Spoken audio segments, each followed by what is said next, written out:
Well, 10 days before the provincial election, and voters have steadily been coming to this polling station here on Danforth Avenue, while leaders are out and about trying to get every single last vote that they possibly can. And it seems Doug Ford has changed up his strategy today. All right, guys, let's give a little space. How are you, guys?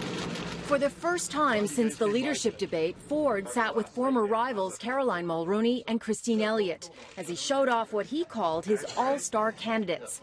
It's a visual aimed at proving to voters he would have a strong cabinet to work with, which Ford stated is in stark difference to what the NDP has.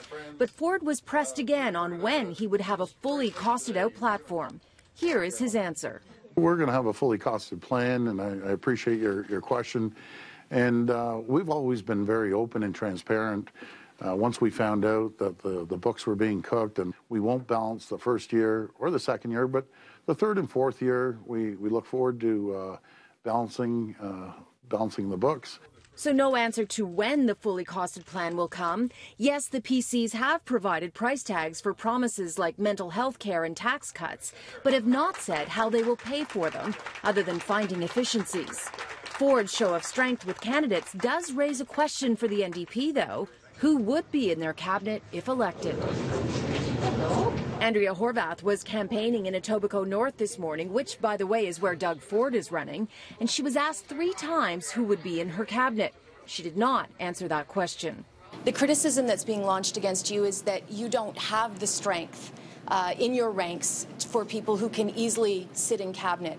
Who would your finance minister be? Who would your health minister be? Who would, run these important ministries? Sure, and do they have the experience? Absolutely, and not at all. I mean, Mr. Ford has a plan that's not going to work for families. That's the problem. So Mr. Ford might want to be measuring the drapes at Queen's Park, but what I want to do is stay focused on families, and I'm not so arrogant as to say that I'm going to be measuring the drapes and assigning people to cabinet. What I'm going to do is focus on the fact that people in our province deserve change for the better. The question was also put to Liberal leader Kathleen Wynne. Don't forget, she's lost a lot of her cabinet strength. Deb Matthews, Eric Hoskins, Liz Sandals, Brad Dogood, to name a few high-profile Liberals who are not seeking re-election. Wynne, like Doug Ford, launched into an attack today against the NDP, in particular for Andrea Horwath saying she would not use back-to-work legislation to end strikes. I have such an exciting team of candidates. I'm so proud of the people who have come to us, and I'm just rooting for every one of them. We have a really, really strong slate of people from different backgrounds. I can think of nothing more exciting than forming a government with the group of people who are running for us. As for these advanced polling stations, they will be open until Friday from 10 a.m. to 8 p.m. Don't forget to bring your ID.